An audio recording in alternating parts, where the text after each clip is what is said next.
Perkembangbiakan secara generatif selalu diawali dengan penyerbukan melalui bunga dan menjadi buah berbiji.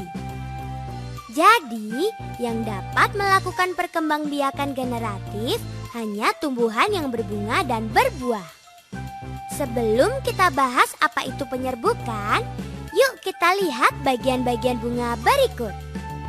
Bunga sempurna terdiri dari mahkota bunga, kepala sari, benang sari, kepala putik, tangkai putik, bakal biji, kelopak, dasar bunga, dan tangkai bunga. Nah, yang dimaksud dengan penyerbukan adalah proses jatuhnya serbuk sari ke kepala putik. Serbuk sari dihasilkan oleh benang sari yang merupakan sel kelamin jantan pada tumbuhan. Sedangkan putik adalah sel kelamin betina pada tumbuhan. Keduanya berada di bunga. Penyerbukan terdiri dari beberapa jenis. Penyerbukan sendiri. Penyerbukan sendiri merupakan serbuk sari yang jatuh di putik yang masih berada di satu bunga yang sama. Penyerbukan tetangga. Penyerbukan tetangga merupakan serbuk sari yang jatuh di bunga lain tetapi masih di pohon yang sama. Penyerbukan silang. Penyerbukan silang merupakan serbuk sari yang jatuh di bunga pohon lain tetapi masih satu jenis. Misalkan serbuk sari pohon mangga gadung di depan rumah jatuh di putik pohon mangga gadung yang ada di samping rumah. Penyerbukan bastar. Penyerbukan bastar merupakan serbuk sari yang jatuh di bunga lain yang berbeda pohon dan berbeda jenis.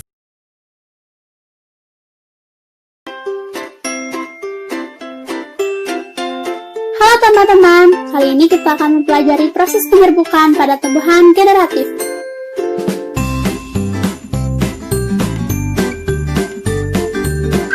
Oke teman-teman, di sini terdapat bagian-bagian bunga yang harus kita ketahui sebelum membahas penyerbukannya.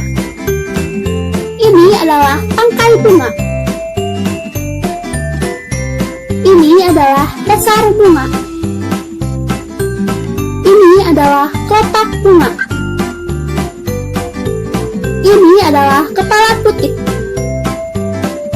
Ini adalah tangkai putik. Ini adalah benang sari. Ini adalah bakal buah. Ini adalah mahkota bunga. Oke teman-teman, sekarang kita mulai dengan penyerbukan yang dibantu oleh angin. Padi merupakan tumbuhan yang serbuk sarinya mudah terbawa angin, maka seringkali proses penyerbukannya dibantu oleh angin. Nah, ini adalah padi yang belum memiliki buahnya, yaitu masih memiliki benang sari. Ketika angin berhembus dan melewati benang sari, maka serbuk sarinya terhempas, maka ada serbuk sari yang jatuh ke putik. Dan serbuk yang telah jatuh di putik akan turun ke ovarium. Setelah itu, beberapa waktu ke depan, benang sari dan penutupnya akan rontok. Lalu tumbuhlah buah padi. Nah, begitulah proses penyerbukan pada padi oleh angin.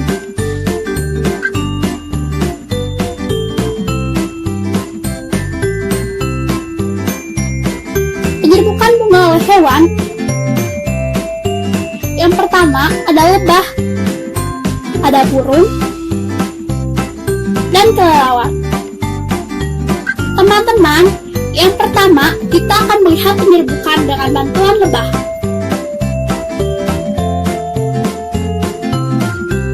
Bunga sepatu adalah salah satu bunga yang seringkali dikunjungi lebah. Lebah akan datang dan menghisap nektar bunga, sementara kakinya menginjak serbuk yang ada pada benang sari. Lebah suka berpindah posisi untuk mencari-cari nektar, sehingga kakinya yang telah menginjak serbuk sari akan mengenai putik bunga. Lalu serbuk sari akan menyerap ke dalam, hingga akhirnya serbuk sari akan bertemu dengan bakal buah. Proses berikutnya adalah bakal buah akan berubah menjadi biji. Setelah itu, mahkota dan benang sari akan rontok dan tumbuhlah buahnya. Oh iya teman-teman, penyerbukan oleh serangga tidak hanya dilakukan oleh lebah, tapi bisa juga dengan kumbang, dengan kupu-kupu, dan juga semut. Oke teman-teman, sekarang kita akan melihat penyerbukan bunga oleh kelelawar.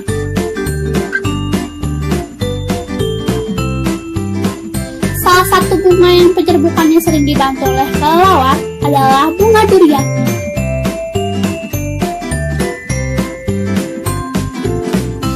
Sama seperti serangga, kelelawar mengkonsumsi nektar yang ada di bunga teman-teman. Ketika kelelawar menggerogoti bunga untuk mencari dan mengkonsumsi nektar, serbuk sari berhamburan. Maka, serbuk ada mengenai putik teman-teman, dan serbuk sari pun turun hingga ke bakal buah. Beberapa waktu kemudian, mahkota dan benang sari pun rontok, dan buah durian pun tumbuh.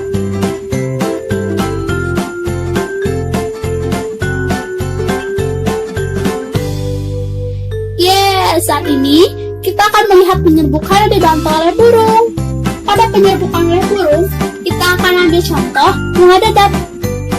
Burung-burung kecil seringkali melakukan penyerbukan bunga. Contohnya adalah burung kolibri. Sama seperti jenis hewan lain, kolibri pun mengonsumsi nektar dari bunga. Saat kolibri mencari-cari nektar untuk dikonsumsi, maka serbuk sari terhambur. Dan ada serbuk sari yang turun ke putih. Lalu, serbuk sari menyerap sampai ke bakal buah. Beberapa waktu kemudian, mahkota dan benang sari rontok dan tumbuhlah buahnya.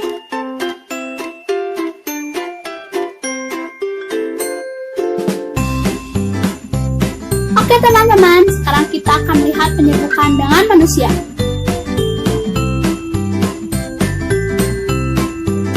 Nah, di sini kita akan melihat contoh penyerbukan dengan manusia pada bunga vanila.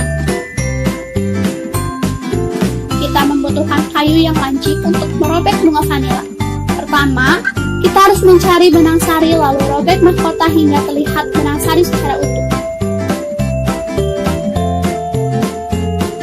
Lalu ambil serbuk sari dan tempelkan ke putik.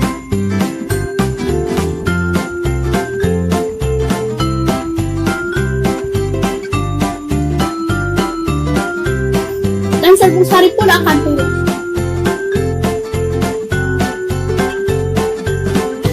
Maka, serbuk sari pun bertemu dengan bakal buah. Beberapa waktu kemudian, mahkota dan benang sari pun rontok dan buahnya pun tumbuh. Oke, sekarang kita memasuki penyerbukan bunga yang dibantu oleh air. Penyerbukan bunga oleh air bisa disebabkan oleh hujan dan cipratan air.